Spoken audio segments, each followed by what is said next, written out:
Jalan menuju timur. Ini adalah sebuah kisah perjalanan kami yang bertugas di timur Indonesia. Semoga dapat memberikan hikmah dan kisah bagi kita semua.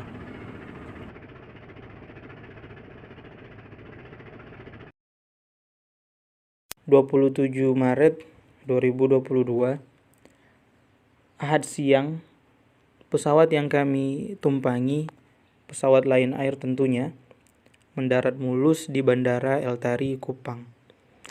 Setelah 2 jam di udara, pesawat kemudian landing dengan lancar. Kami sampai di sana disambut oleh hujan rintik-rintik. Tampaknya langit bahagia atas kedatangan kami di Tanah Timur. Setelah kami mengambil barang, kami kemudian keluar menuju gerbang penjemputan.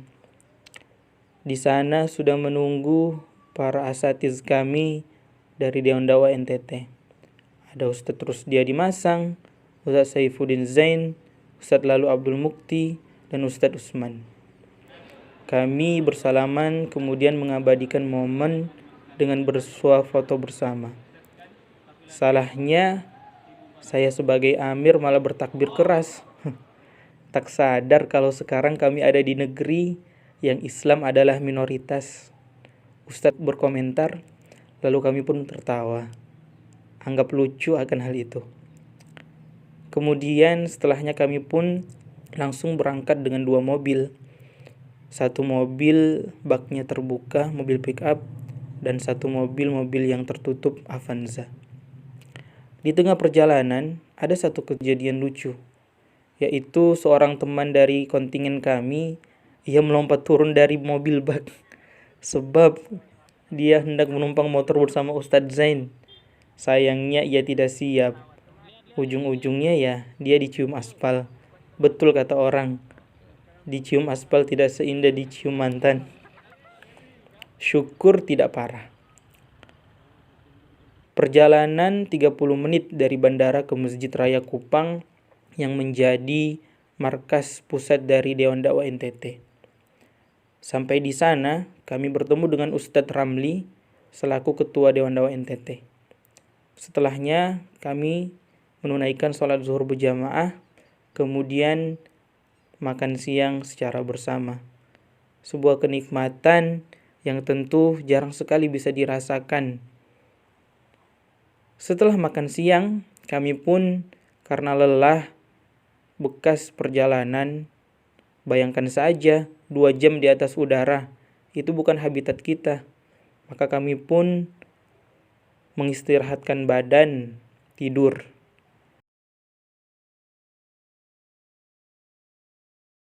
Ada satu hal unik di kota yang baru kami kunjungi ini, Kupang, ialah panasnya yang luar biasa.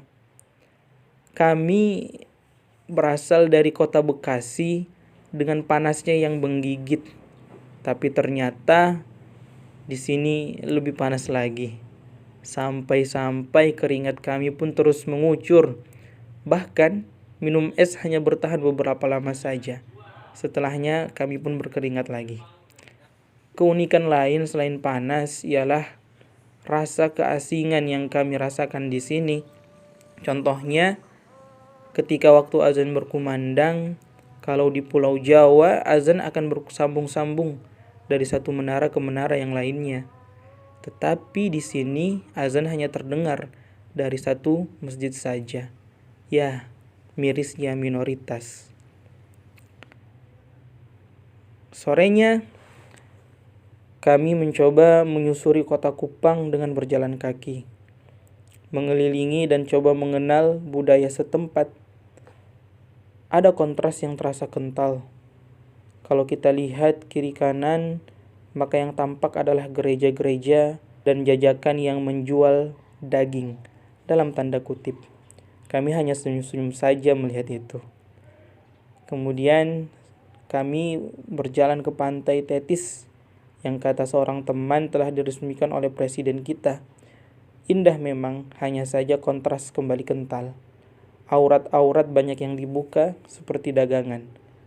Hal nasib mata kami harus ditundukkan. Apalagi sebagian besar kami masih lajang dan bujang. Kami berada di Kupang tidak lama, hanya selama 1 hari saja. Kemudian penempatan kami pun dibagi. 6 orang ke Manggarai, 2 ke Elar, 2 ke Warloka, dan 2 ke Ronting. 2 orang kemudian ke Timur Tengah Selatan, 1 ke Senben, 1 ke Natmufah, dan 1 orang ke Lembata. Ya, memang harus dibagi karena di daerah timur ini masyarakat sangat membutuhkan para dai yang siap membersamai mereka. Wajar, Islam hanya mereka kenal sebagai anut saja. Mereka tidak mendalami Islam secara betul. Maka tentu kedatangan kami ibarat gizi bagi mereka dan bagi hati-hati mereka. Maka kami dipecah kepada 3 kelompok. 6 orang ke Manggarai, 3 orang di Pulau Timur, dan 1 orang ke Pulau Lembata. Kami hanya berharap semoga dengan apa yang kami lakukan ini setidaknya dapat memberikan pencerahan sebagaimana yang kami tuliskan di dalam flyer kami. Mari kita hidupkan pelita di timur Indonesia. Inilah perjalanan kami yang akan dimulai. Semoga dapat memberikan setidaknya pelajaran bagi kita semua, terutama tentu bagi kami. Hitung-hitung ini mungkin liburan atau kita sebut tugas sembari berlibur. Kapan lagi kita bisa berkunjung ke negeri timur yang jaraknya sungguh jauh tentunya. Maka ikuti terus perjalanan kami. See you. Assalamualaikum warahmatullahi wabarakatuh.